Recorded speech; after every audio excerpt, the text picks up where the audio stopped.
Good morning, this is Kamera again. We're on day number 154, Job chapter 8 through 10.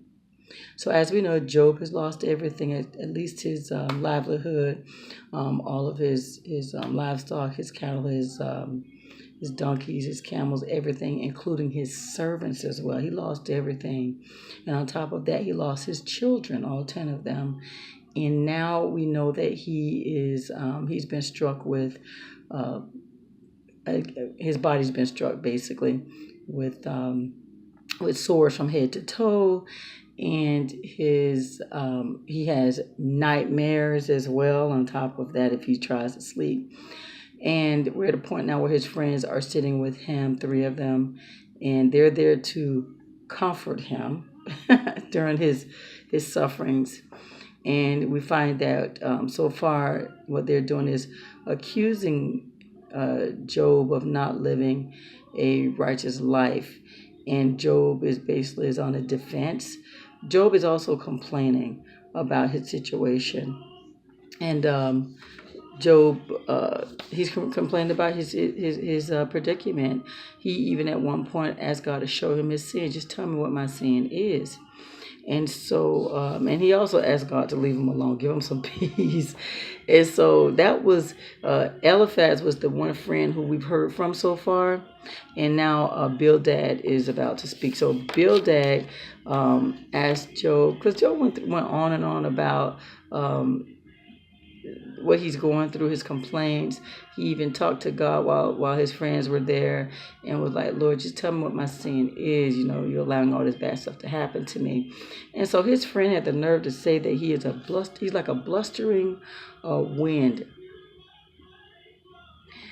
and that his children, they must have done something to God. Basically, I'm sure they deserve what they got. Dude, you're supposed to be comforting this man. I don't care what he says. Are you really going to say that he's like a blustering wind and that his children deserved what they got? With friends like you? Again, his friends, they make you disregard everything they say because we know the backstory of what Job was going through. His friends had no idea. Just like we in real life have no idea what the backstory is in other people's lives, we need to be careful when we start judging people. In fact, we should not be judging people. We just should not. I don't care what their situation is. Lord, I thank you for, even if you think their situation is bad, thank you, Lord, for not letting that be my path. That's why I usually say, because Job couldn't help what he was going through. This was something that God was allowing him to go through. Lord, look on them, comfort them, whatever the case may be. That's what I usually say. I mean, but these friends right here, who needs enemies, right? And so, but they do, like I said before, they do have some good points in there. But again, doesn't pertain to Job. Like for instance, he says, if you turn to God and basically God will, become a man of integrity or whatever, God will restore you. Things happen to people. This is the thing. Things happen to people, forget God. And yeah. And a lot of people cling to their homes for security and that type of thing. And there's no security in that, basically. God will not reject people of integrity. So all this stuff, a lot of the stuff they're saying really honestly is the truth. And Job, there's a lot that Bildad said. And at the end of once he was done, Job says, I know this to be true. I know this. In principle, this is true. But guys, even Job agreed. Again, the friends, what you're saying is true if that pertained to him, but that does not pertain. He didn't say if it pertains to him. I'm just saying if it pertained to him. But Job was like, yeah, I understand all that. I understand that.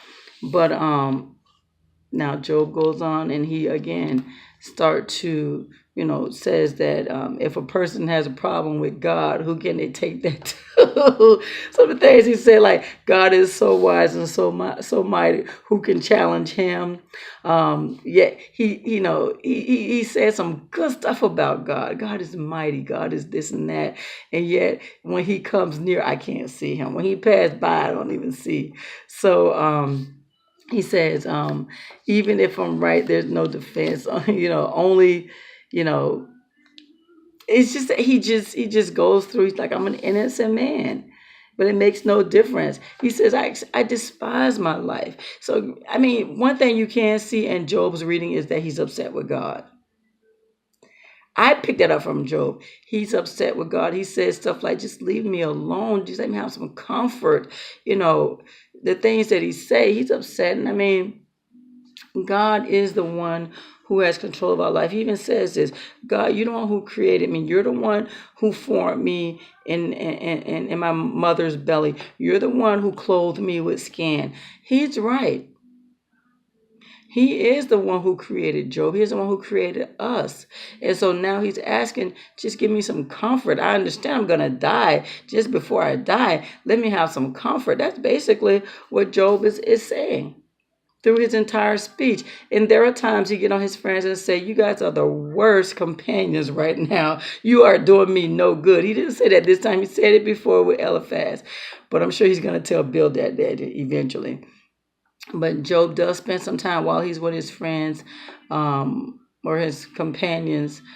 He does take the time to say, Lord, come on, give me a break. Just show me my sin. Tell me what my sin is. Why am I going through this? But then he also complains. He said, don't I have a reason to complain? He complains. He says something about complaining again in this read. And he says, Lord, just give me a break. Just give me a break. Just let me have a little comfort. And he asked God to show him his sins as well. But there's just go through and just read it. If you can become objective, try to be objective when you're reading the friends, because the friends do make some good points. They just don't pertain to Job. They don't pertain to Job. And Job is sitting through this mess, and he feels like they're accusing him, which, they really are. But we got to be careful, guys, when we call ourselves being there for a person, and then we just accuse them, and that's not helping the situation, not at all.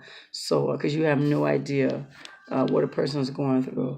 But yeah, guys, take the time, read it. When you read about the friends, be objective about it. Don't look at it like they're talking to Job. Look at it as if they're just talking about God or circumstances. Unfortunately, people do look at it, and we can't help it.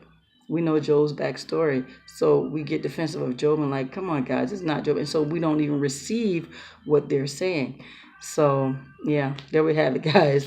That was day number 154, Job chapter 8 through 10. You have a God-filled blessed day.